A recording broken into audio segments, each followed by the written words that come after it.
Señor Jesucristo, y decimos todos amén. Vaya abriendo sus Biblias, por favor. Continuamos en el 10º capítulo de Juan, y sabe que aunque ya literalmente vamos por la mitad del capítulo, porque si lo ha visto tiene 21 capítulos, vamos por la mitad en cuanto a contenido, pero sabe que cronológicamente es interesante que ya estamos solo a unos 3 meses de la muerte del Señor. Porque cuando usted lee el Evangelio de Juan, logrará ver que la última mitad del Evangelio se enfoca en su mayoría en la última semana del Señor, o por lo menos en la última semana de su vida. Y mencionamos, ¿verdad?, que en este capítulo Juan lo que nos está mostrando es, lo podríamos poner de esta manera, la fase final del ministerio público de nuestro Señor Jesús. Aquí los judíos, ¿verdad?, los que han venido siguiendo la historia, aquí los judíos vuelven otra vez a confrontar al Señor. Y es porque hasta el momento, mire lo que está ocurriendo. Hasta el momento todo lo que ha hecho el Señor Jesús los ha frustrado. Eso es lo que ha causado en ellos. Y como no pueden negar el poder del Señor más, todavía se frustran. Como no creen tampoco lo que el Señor está diciendo, o lo que dice, o no creen a sus palabras, se siguen hundiendo en su incredulidad y ahora están totalmente desconcertados. Y vamos a ver que incluso hasta le preguntan, Señor, o ¿hasta cuándo? Le van a decir, lo vamos a leer. ¿Hasta cuándo turbarás nuestra alma? Mira hasta dónde han llegado. Aunque la realidad es de que ellos están, ya hemos visto, ¿verdad?, que ellos han blasfemado contra el Señor, no lo están viendo como Dios. Pero algo que nosotros debemos entender, y esto tiene que quedar claro en nuestro corazón, que toda persona que no crea en el Señor Jesucristo no solamente va a ser turbado. Oh, no, eso no termina ahí, porque si nosotros recordamos, allá en Juan, el capítulo 5, el versículo 29, fue el mismo Señor que hizo una tremenda implicación. Y Él dijo que todos aquellos que hicieran el mal y todos aquellos que no han creído en Él, oiga esto, dice que serán resucitados para condenación eterna. ¿A quién está citando? Al profeta Daniel. Porque hemos dicho, ¿verdad?, que todo lo que el Señor hace, no lo hace de manera aislada, sino que todo va de acuerdo a lo que Él ha establecido en su palabra. Y eso es maravilloso cuando vamos conociendo la palabra del Señor. Pero sabe que estas personas tienen razón de estar turbadas. Vea cómo lo pone el apóstol Pablo en 1 Corintios, en el capítulo 1, el versículo 18. Él dice que la palabra de la cruz, o sea, el mensaje del Señor Jesús, le será locura a toda persona que se pierda. Dele gracias al Señor si para usted esto tiene sentido, porque eso es el mismo Espíritu obrando en nuestros corazones. Mire que se dice de que jamás los líderes de Israel tuvieron un enemigo como lo fue el Señor Jesucristo para ellos. Y jamás se sintieron intimidados como se sentían intimidados con el Señor. Y como ellos, mire qué tremendo, como ellos confiaban en su propia justicia, se sentían perfectos, llegaron a la conclusión de catalogar al Señor como diabólico. Porque según en su lógica, ellos pensaban que el único que tenía la osadía de enfrentarlos era el mismo diablo, porque se sentían tan perfectos. Y decían, el único que nos puede desafiar es el mismo Satanás. Por ende, Jesús es satánico. Esa era la lógica de ellos. Pero debemos de recordar algo también muy importante. Como conocedores de la palabra y como cristianos, debemos de tener bien en claro que toda identificación que alguien haga del Señor Jesús y lo ponga menos que divino es una blasfemia. Debemos de entender eso, y no hay término medio. Por eso toda persona que no reconozca que nuestro Señor Jesucristo es Dios, la palabra dice que está literalmente blasfemando, y esa persona estará en condena. No palabras mías, palabras bíblicas, palabras de nuestro Dios. Porque mire que en todos los evangelios al Señor ya se ha reconocido como Dios. Se recuerda el evangelio de Lucas, desde un principio y en el nacimiento del Señor se le reconoce como el santo niño. Y no digamos aquí con el apóstol Juan, desde un principio él ha venido reconociendo a nuestro Señor Jesucristo como el Dios verdadero. Y es solo hasta que lleguemos a esa, no conclusión, sino a esa realización de que Dios, de que Jesucristo es el Dios de nuestra vida, es hasta ahí donde todo va a cambiar en nuestro ser. Es hasta ahí cuando vamos a entender que el reunirnos en lugares como estos no es cualquier cosa. Es hasta ahí donde vamos a entender que Dios todavía exige también reverencia de su pueblo. No solamente en este lugar, sino también en la manera como nosotros nos movemos y pensamos y actuamos en el mundo, ¿verdad que sí? Y Dios tiene razón, Él es Dios. Y todo aquel que lo busca, lo tiene que buscar de esta manera. Y esa era la confusión de estos líderes, ese era el rechazo de ellos. Por consiguiente, la presencia y la sabiduría del Señor constantemente los perturbaba. Así que vamos a leer antes de continuar, para que veamos cómo este asunto se sigue desarrollando. Ve ahí del versículo 22. Dice, en esos días se celebraba en Jerusalén la fiesta de la dedicación. Era invierno, dice el escritor, y Jesús andaba por el templo en el pórtico de Salomón. Entonces los judíos le rodearon y le decían, ¿hasta cuándo nos turbarás el alma? ¿O nos vas a tener en suspenso? Si tú eres el Cristo, dínoslo claramente. Jesús le respondió, os lo he dicho y no creéis. Las obras que yo hago en el nombre de mi Padre, estas dan testimonio de mí. Oiga ese versículo 26. Pero vosotros no creéis porque no sois de mis ovejas, como los he dicho. Imagínense esta escena. Los líderes rodearon al Señor Jesús para confrontarlo. No nos dice cuántos eran, pero ese ha sido el ministerio del Señor Jesús. ¿Verdad que así lo hemos venido viendo desde el principio de este evangelio? Recuerde o recordamos que así fue como comenzó su ministerio el Señor Jesús.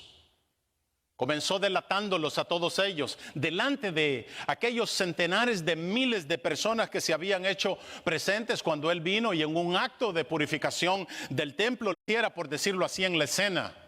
Me encanta la manera como el profeta lo describe. Dice, por tanto, así dice el Señor Dios, he aquí pongo por fundamento en Sión una piedra probada, angular, preciosa, fundamental y bien colocada.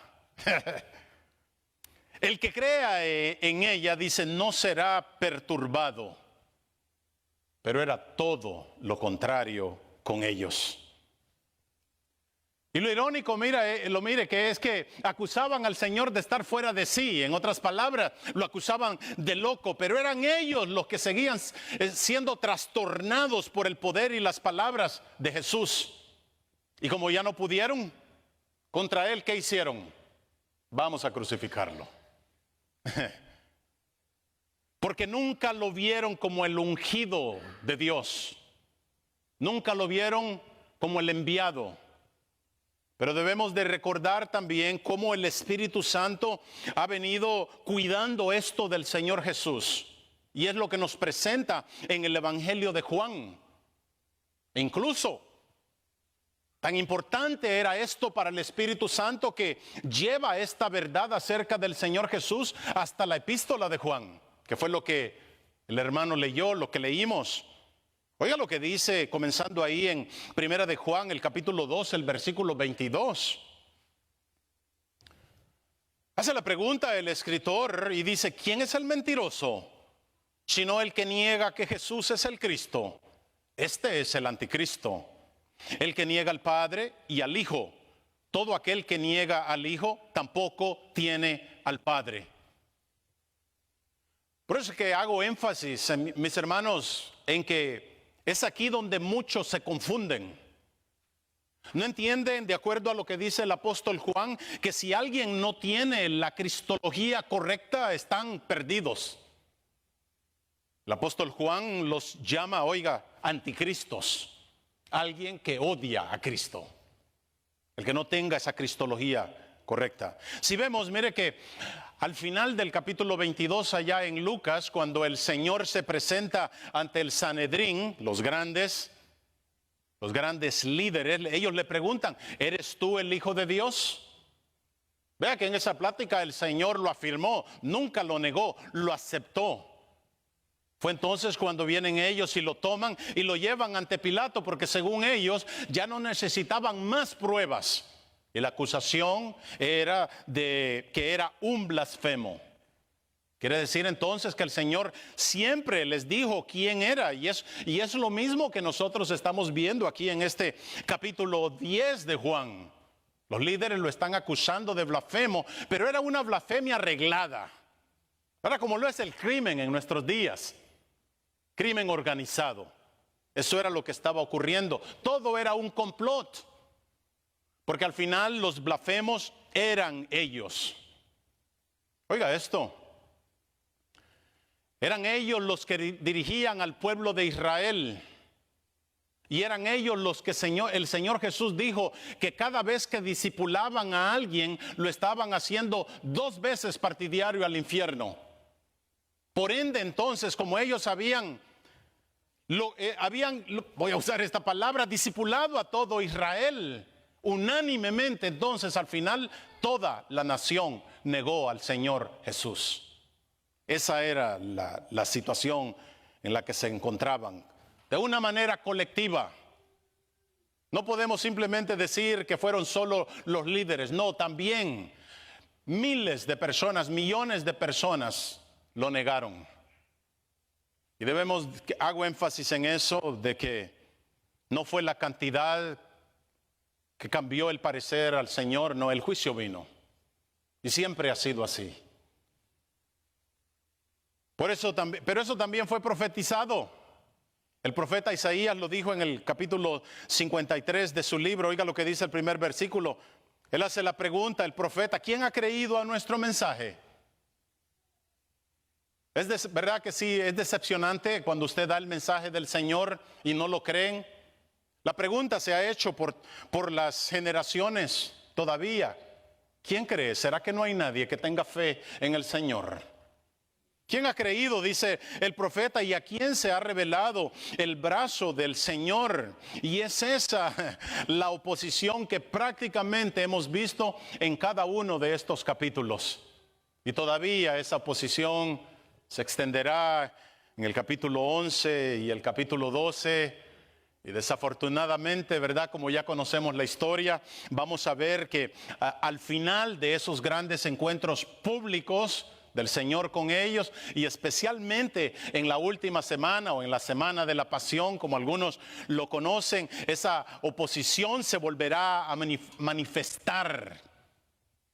Y obviamente el diablo, aprovechándose del odio que había en sus corazones, lo van a matar.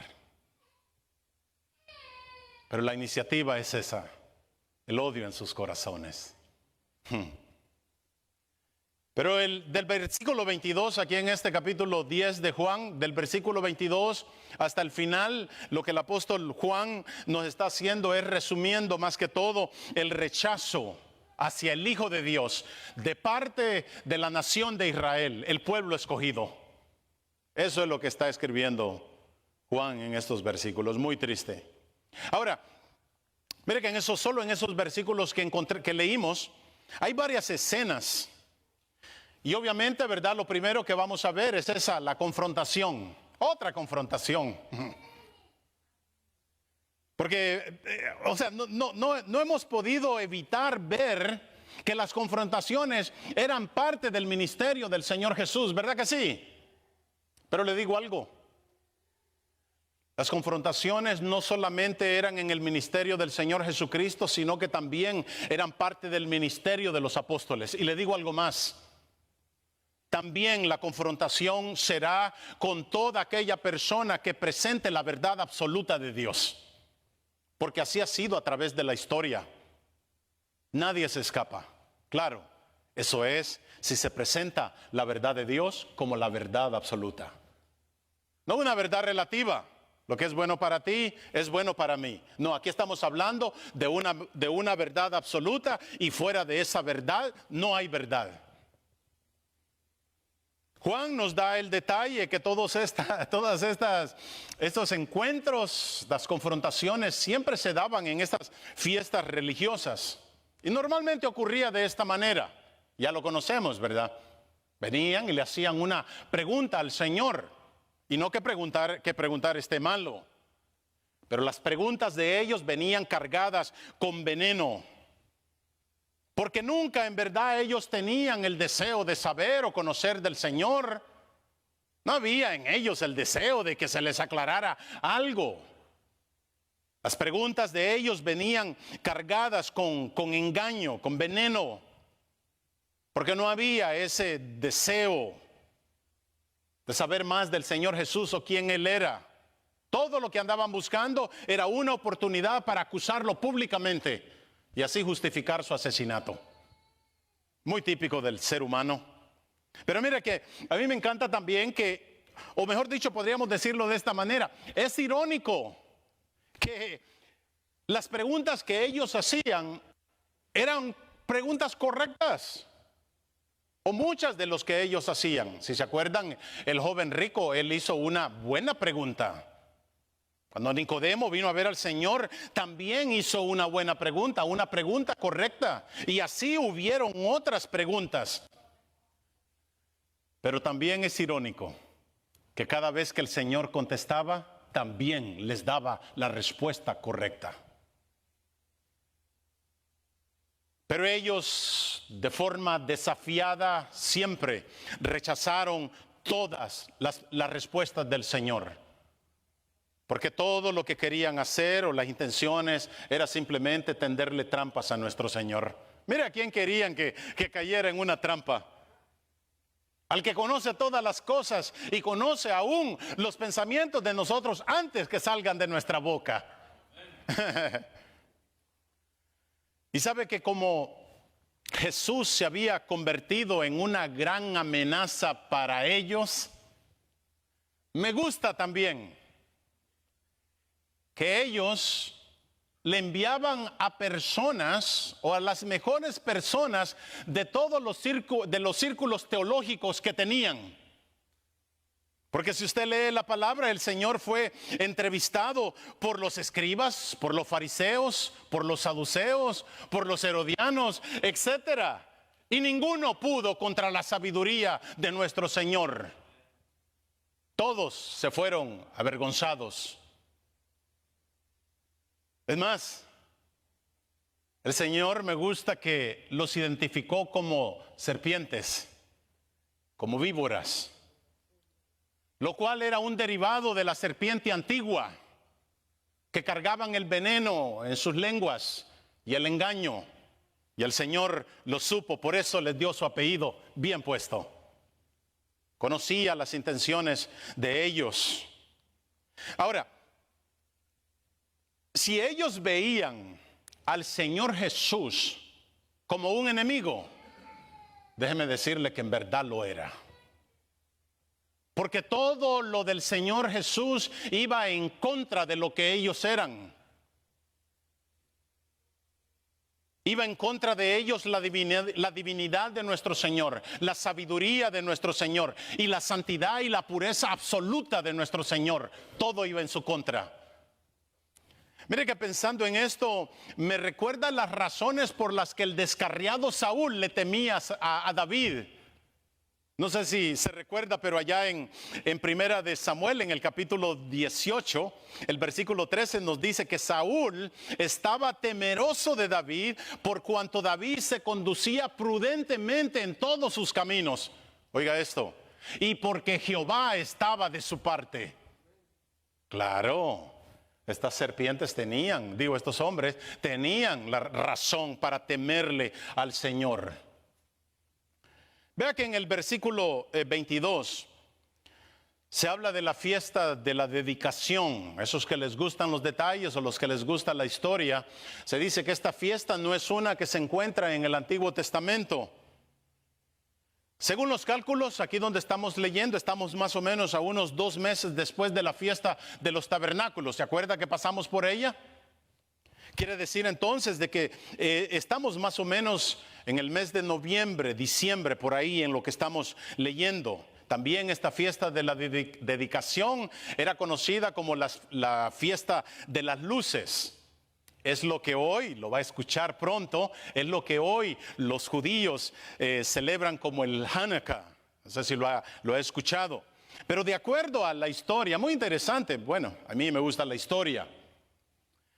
Dice que lo que hacían era, o lo que se celebraba con esta fiesta de la dedicación, era literalmente la liberación de un monarca llamado Antíoco Epífanes.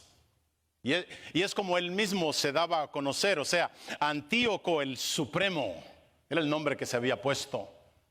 Pronto la gente le cambió su nombre a Antíoco el Loco, porque literalmente este hombre vino a ser una bestia de veras, no hay otra forma de describirlo, era un hombre cruel. Y esto ocurrió entre los años 400, que son los que se conocen como los años del silencio, o sea, entre ese periodo del Antiguo y el Nuevo Testamento. Pero lo que ocurrió, a propósito, le hago saber de que en esos 400 años Israel andaba más descarriada que nunca. Pero lo que ocurrió también entonces es que este hombre Antíoco era muy devoto a la cultura griega y lo que quería era conquistar a Israel. Nada nuevo. Todavía la Siria moderna es lo que quiere y aún también lo que quieren todos los países árabes modernos. Pero ese es otro tema. Pero lo que yo quiero que oiga es que algo peligroso que de este hombre, de este loco, es que él vino imponiendo su propia religión y atacó directamente la religión de los judíos. Porque tan pronto él entra a Jerusalén, al primer lugar que él va es allá al templo y entra al lugar santísimo, al lugar santo. ¿Y qué es lo que hace? Sacrificó un cerdo, tremenda abominación. También él vino y empezó a quemar lo que era el Antiguo Testamento. Todo rollo que se refiriera a Dios, él lo quemaba. Prohibió también la circuncisión y les prohibió guardar su día de reposo. Pero ¿qué pasó entonces? Toda esta opresión era demasiada para los judíos y los judíos se tuvieron que rebelar. Y bajo a un hombre llamado Judas Macabeo, dice que volvieron entonces a tomar la ciudad de Jerusalén y supuestamente se dio en esos tiempos.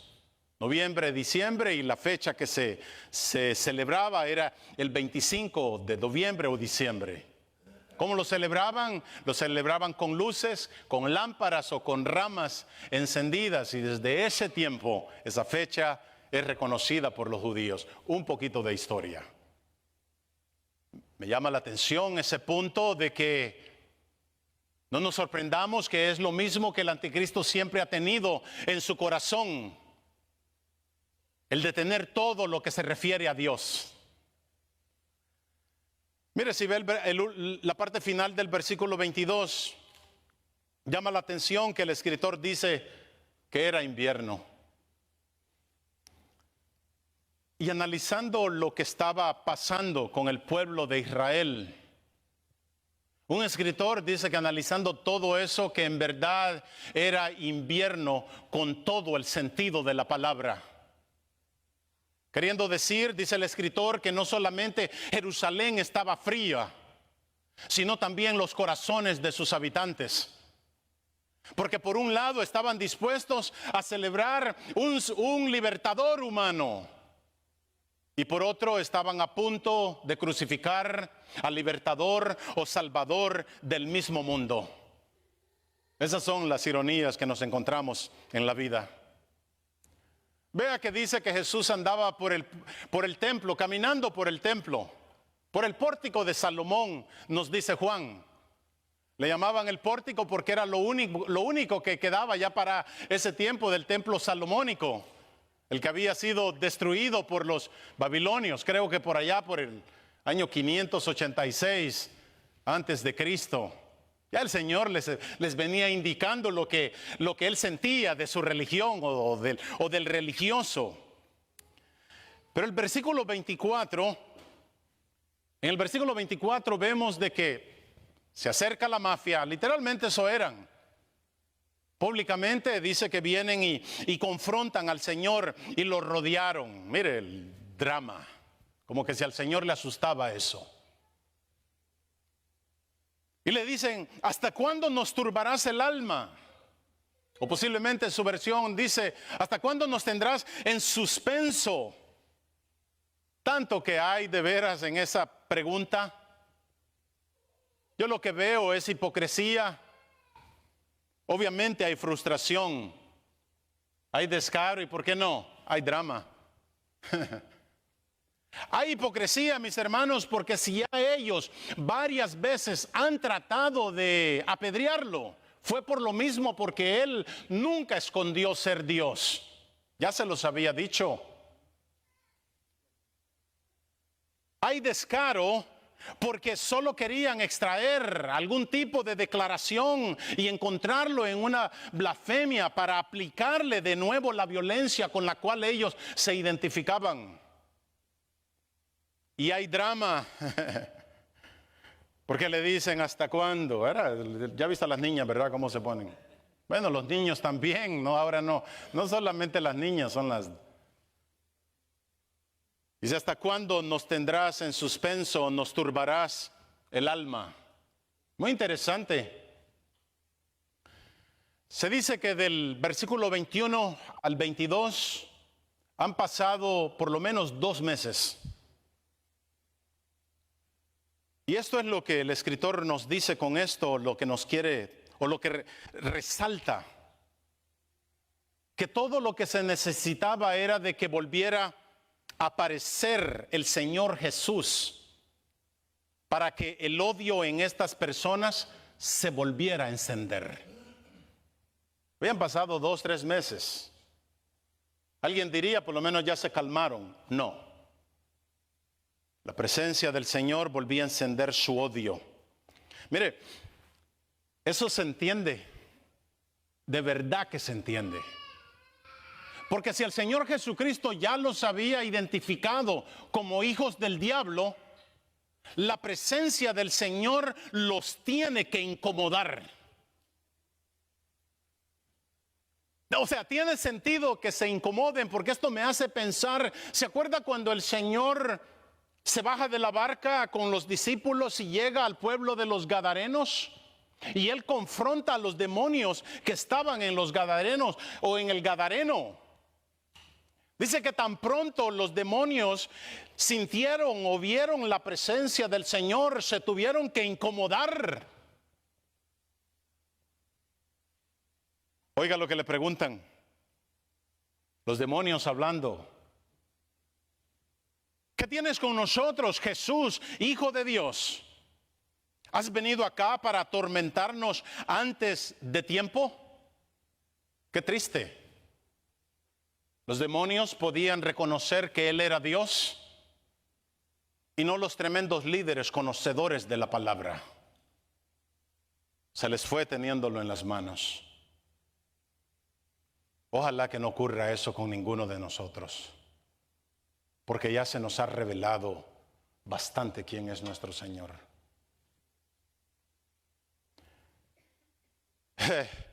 Así de igual entonces estas personas, no importa cuánto tiempo haya pasado, tan pronto el Señor llega, el deseo de matarlo se vuelve a activar en ellos. Pero la cosa, mire, es de que el Señor Jesús siempre fue claro con ellos, siempre Él les dijo que Él era el Hijo de Dios. Lo hemos visto en el capítulo 5, en el capítulo 6 y lo vimos también en el capítulo 8. Es decir, que el Señor siempre fue consistente con su mensaje. Siempre fue consistente con las declaraciones que Él les hizo. ¿Se acuerdan cuando Él les dijo, antes que Abraham fuese, yo soy? Siempre fue, nunca cambió su mensaje. Ahora, lo que queremos decir o lo que veo aquí es que en la pregunta de ellos, ¿verdad que no hay ningún tipo de integridad? No hay nada. No, porque la implicación de ellos es esta. Jesús, si no te creemos es por tu culpa, porque no ha sido bien claro, ¿eh? Es muy típico todavía de las personas en nuestros días. Es muy típico que las personas digan que las cosas de Dios les son complicadas. Y es muy típico del que no quiere, del que no ama a Dios y el que no quiere conocer nada de Dios, que diga que leer la palabra o que no leen la palabra porque es difícil entenderla. Nada nuevo, lo mismo. Pero ya el Señor dijo que ¿verdad que lo vimos también? Ya el Señor dijo que las únicas personas que lo van a entender o que lo van a encontrar, Él dijo que solo son aquellas que lo busquen y que lo busquen de todo corazón. Con esa es que el Señor, con esa persona, hemos dicho que es con la persona que Dios hará un trato. La actitud, vuelvo a decir, la actitud o la razón por la que nosotros busquemos a Dios, para el Señor cuenta. Amén. Ahora, cada vez que que los judíos le hacían alguna pregunta al Señor, Él las contestaba directamente. Pero en este caso, antes de ser directo con ellos, vea el versículo 25. Antes de contestarles, de darle la respuesta, viene y les dice, ya se los he dicho, ¿y no creéis? Las obras que yo hago en nombre de mi Padre, ellas dan testimonio de mí. Versículo 26. Pero ustedes no creen porque no son de mis ovejas, como se los he dicho. A cada rato se los andaba diciendo, ¿verdad? Hay algunos que dicen, hombre, están predicando de lo mismo. Si usted nota que hay alguna repetición en este evangelio, es porque las hay. Porque así es nuestra naturaleza humana. Si entendiéramos de la primera vez que el Señor nos dice algo, créame, mi hermano, que nuestra relación con nuestro Señor no estuviera donde está. Pero el Señor, en su grandísima misericordia, una y otra y otra y otra y otra. Tanto así el Señor nos ama y nos tiene paciencia. Y mire, ahí el Señor les dice, no creen porque no son mis ovejas. He ahí, diría yo, la fatalidad de las fatalidades. He ahí la dureza de sus corazones. Porque cualquier persona común, mis amigos, mis hermanos, por lo menos reconociera los milagros del Señor y por lo menos reconociera la autoridad del Señor, como lo hicieron muchos, pero no ellos. No ellos. Y qué tragedia, porque la actitud de ellos nos lleva al propósito del Evangelio de Juan. ¿Se recuerda en Juan 3:16? ¿Qué es lo que dijo Juan? Él dice, para que todo aquel que en él crea no se pierda. O sea, para que no vaya al infierno, para que no vaya a ese lugar real de sufrimiento eterno. Sino, dice él, para que tengan vida eterna, que es, ay, que ojalá y lo entendieran las personas. Ese es el plan que Dios tiene para todos aquellos que son suyos. Pero su actitud nos hace regresar al gran propósito del apóstol Juan escribiendo esto, y él dice, para que tengan vida, que crean en Él y tengan vida en su nombre, en lo que es Dios. Pero es tan triste que a ellos no les importó. No funcionó con ellos. No que el evangelio falle, lo hemos visto, ¿verdad? En Romanos. No, ellos fallaron. El corazón de ellos fue impenetrable. Deme unos minutitos. Podríamos preguntar, ¿por qué no creyeron? ¿Por qué esas personas no creyeron? ¿O por qué la gente de hoy no cree? Algo que podemos decir es que obviamente no es por falta de evidencia, porque las evidencias se les presentaron.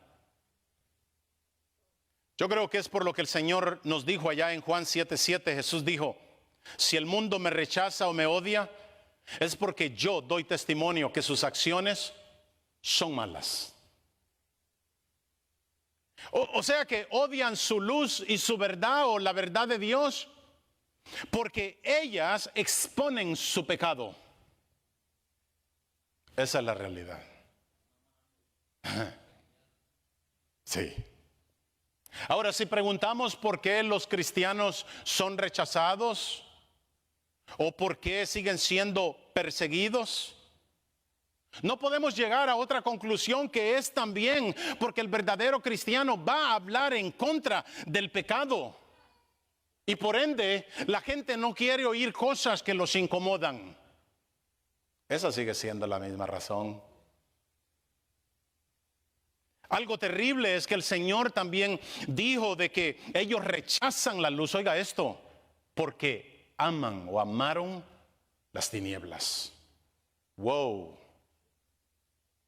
Eso lleva esto a otro nivel. Porque ahora entonces hay pasión en ellos por lo que hacen. Hay pasión por el pecado que existe en ellos. Y por esa pasión cegadora defienden lo que ellos practican. Y lo vemos, ¿verdad?, en nuestra sociedad.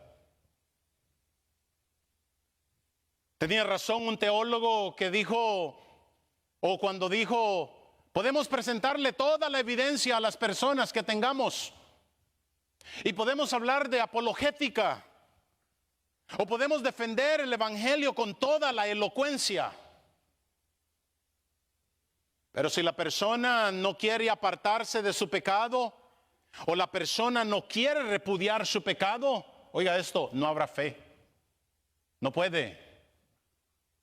No puede. Es solo aquella persona que siente una carga o la carga del pecado y que lo agobia. Es esa persona la que va a buscar ayuda. Y si eso no está, el Señor lo sabrá. No puede haber fe. Jesús lo dijo, mire, solo el que quiera hacer la voluntad de Dios creerá, dijo el Señor, que este mensaje viene de mi Padre, que este mensaje es del cielo. De otra manera, ¿verdad? Cualquier persona que oiga al predicador que va a decir mucha emoción o comió demasiado, dicen algunos. Ahora, como cristianos, nosotros debemos de verdad hacer todo lo posible, de acuerdo a lo que dice la palabra, para nosotros atraer a las personas hacia Cristo. Muy importante que prediquemos o hablemos la palabra del Señor en amor, ¿verdad que sí? Muy importante que seamos benevolentes con las personas. Muy importante que seamos amables, etcétera. Usted le puede ir añadiendo a eso. Pero hay algo, mis hermanos, que nosotros como cristianos no podemos hacer. Y jamás podemos cambiar el mensaje de la verdad del evangelio. Eso no se puede cambiar sin importar que el mensaje que tengamos ofenda. Porque lo que estamos viendo aquí fue que estas personas odiaron al Señor porque su mensaje era ¿qué? Ofensivo. Y lo desecharon porque lo vieron como una persona también ofensiva. Esa fue una realidad. Un teólogo entonces escribió y dice, Si nosotros entonces somos discípulos de ese mismo Señor, no podremos evitar ser personas portadoras también de un mensaje que ofende a esta cultura, si es que somos sus discípulos.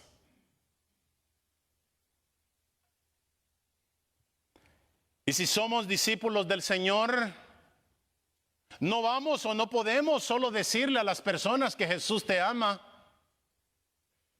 sino que tenemos que decirle a las personas que porque aman su pecado es que están en condenación. Y tenemos que hablarles de la esperanza para poder salir de ese amor al pecado, porque es ese amor al pecado lo que viene y cega sus ojos o los ciega. Es el rechazo a la justicia lo que va entonces a crear incredulidad en ellos. No los va a dejar ver, sin importar cuánta evidencia y cuánta historia y cuánto testimonio personal les dé. No van a creer. Pero tenemos que hablarles con la verdad. Por eso fue que el Señor les habló con la verdad a estas personas, sin importar que lo iban a odiar, sin importar que lo iban a rechazar, porque el Señor Jesús entendió que solo a través de este mensaje libertador era que ellos podían ser salvos. No hay otra cosa, mis hermanos. A eso el Señor nos ha llamado, a predicar la verdad, sin importar las consecuencias. ¿Verdad que sí? Amén. ¿Qué les parece si oramos?